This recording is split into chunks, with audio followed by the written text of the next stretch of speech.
All right, YouTube, Moose Cow here, back with a final recap of Operation 1.5.2, wrapping up the final round, round 10 of my game with Madman.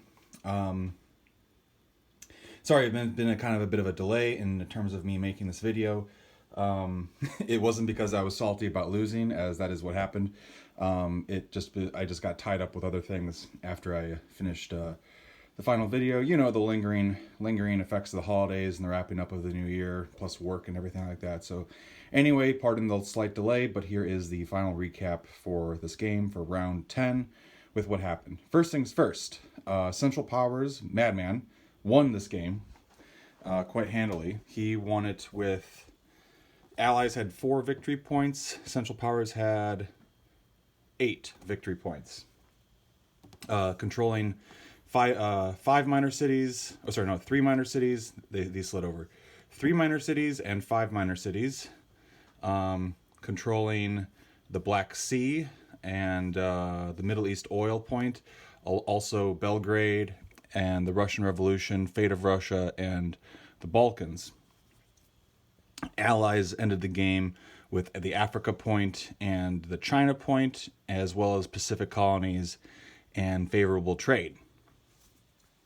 The Allies had Western Front until the very end of the game, when neither side had more territories than the other, had control of more territories than the other.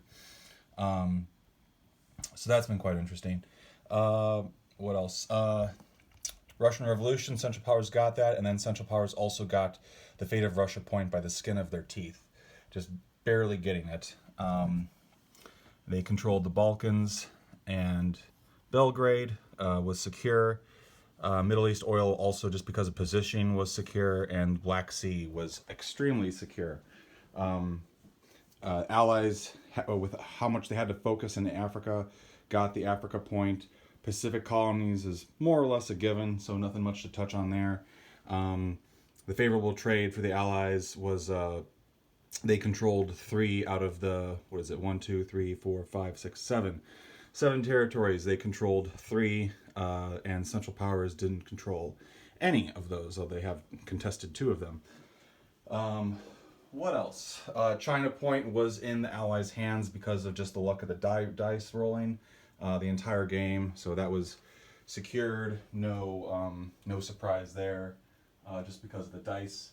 And what else was it? That about covers it. Allies were able to knock away Suez because they contested. The Americans came in and contested Palestine, so that took away Suez. But the Central Powers just stacked Egypt so securely there was no chance. There was no chance of contesting that. Simply wasn't. Now, before I bounce around further, I'll just go over the turn order in terms of what happened, and also my kind of final thoughts on this particular game. So, final turn for Austria-Hungary was a lot of positioning and fortifying, basically trying to secure as many points as possibly could. He stacked Bulgaria. He stacked Greece. Like, I think Greece was kind of absurdly stacked with how many units there. He's got 11 artillery in Greece. It's no longer convoyed. 11 artillery in Greece. Bulgaria had 8 artillery, plus he had more infantry and air units, 1 air unit in each. So 4 of those are artillery in each of these territories were defending at, sorry, not 4, 6 of them were defending at 4, which would make it a really tough nut to crack. Previously, they had backed out of Veneto, leaving that contested for Italy to deal with, to try and clear that up. But that basically, by doing that, Italy was just locked in there with the majority of its units. What else? Austria has a bunch of units over in Persia with some Germans, and he just left them there. Germany had left West India contested, so Britain just eliminated that guy and got their 4 IPCs back for control of West India. There's a few Austro-Hungarians down here in Egypt, and that basically about summarizes what was done with Austria-Hungary. But yeah, just completely stacked control, pulled out of Italy, and just stacked control of the Balkans, and Dalmatia. Moving on to Russia, like I said, he bought basically almost all infantry this entire game. And because the Russian factions can mobilize infantry and cavalry in any territory, in any territory they control, that's an original Russian territory. So he basically positioned himself so that he got lucky and took out Turkmenia. If he didn't get enough hits in Turkmenia, I think he just barely got 2 hits, which is what he needed. And if he hadn't done that, if he hadn't won Turkmenia, he probably would not have won this game, or not at least wouldn't have won the Russian Civil War, the Fate of Russia point, because of that. And because of the rules regarding the Allies being able to attack Soviet-controlled territories, they can't attack. The Allies, besides the White Movement, cannot attack Soviet-controlled territories that have units. So Japan, despite having all this stuff here, can't attack Kazan. They only were able to reinforce and finish liberating contested Tatarstan down here. So ultimately Soviets won the Russian Civil War because of that. They have the means of production. They have the bulk of the major portion of Russia under their control. Mongolian territories do not count. So there's ultimately, it's, what is it? 1, 2, 3, 4, 5, 6, 7, 8, 9. 2, 1, 2, 3, 4, 5, 6, 7, 8, 9. And the Soviets win in a tie. So in the instance of a tie, the Soviets win. Again, let me count that. 1, 2, 3, 4, 5, 6, 7, 8, 9. 1, 2, 3, 4, 5, 6, 7, 8. Hold on a second. 1, 2, 3, 4, 5. Oh, yeah, I counted the Mongolian territories back. 1, 2, 3, 4, 5, 6, 7, 8, 9. Yes, that's correct. All right. 9-9, Soviets win in a tie. So very frustrating, but that is what it is. Okay, on to there. Germany contested Belgium and had a decent amount of units in there contested. Also contested Lorraine. All of these units here are in Lorraine. And let's see, he had Hanover, stayed contested.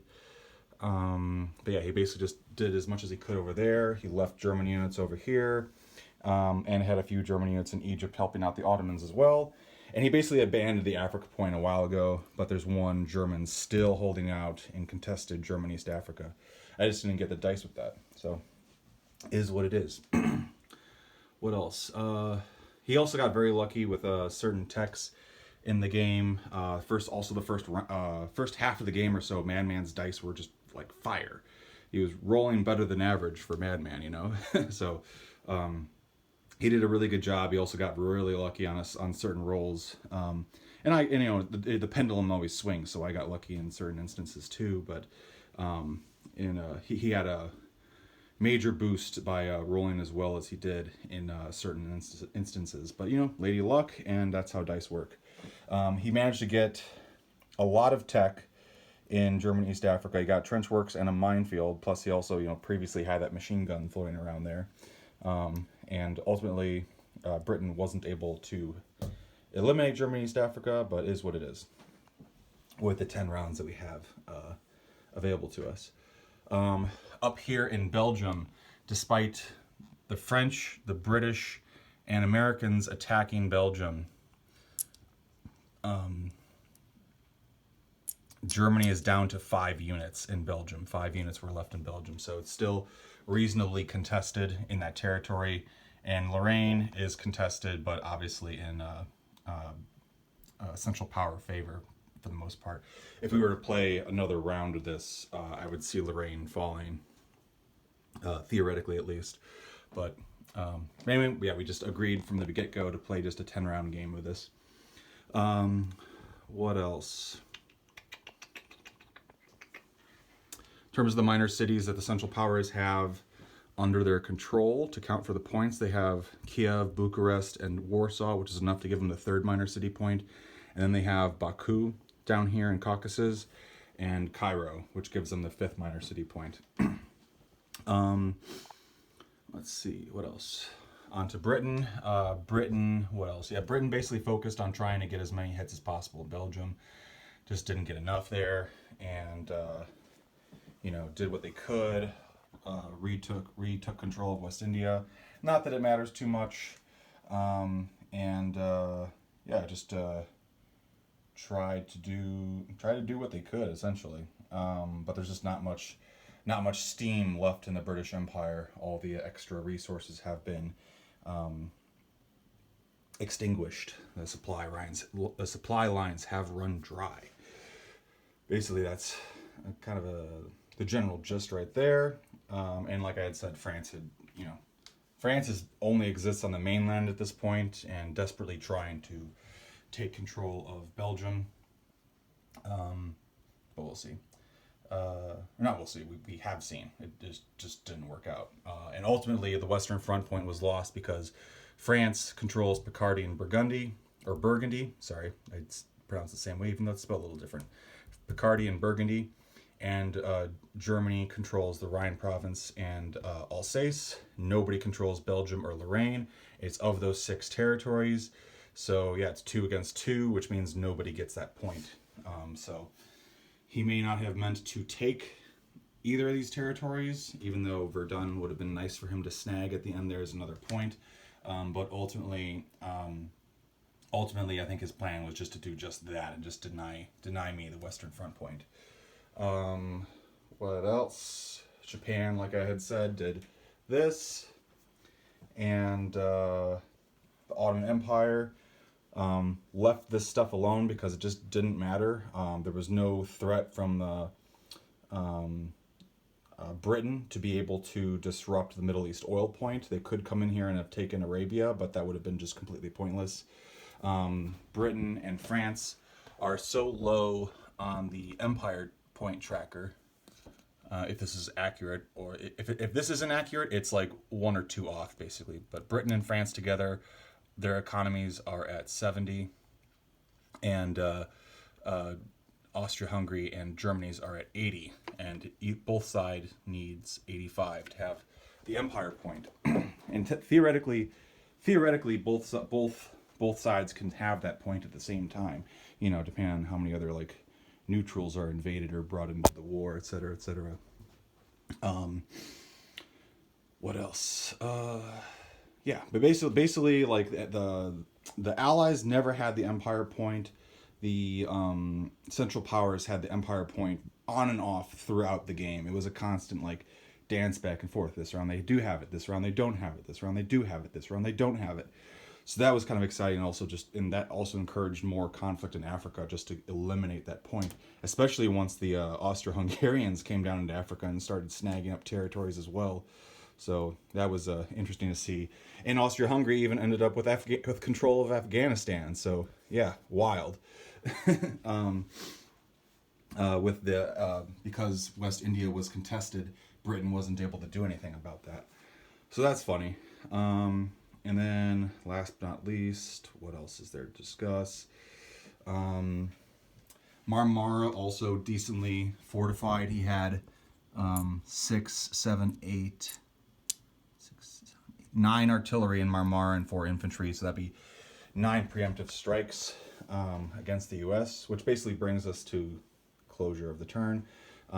Italy came in and contested Albania, right?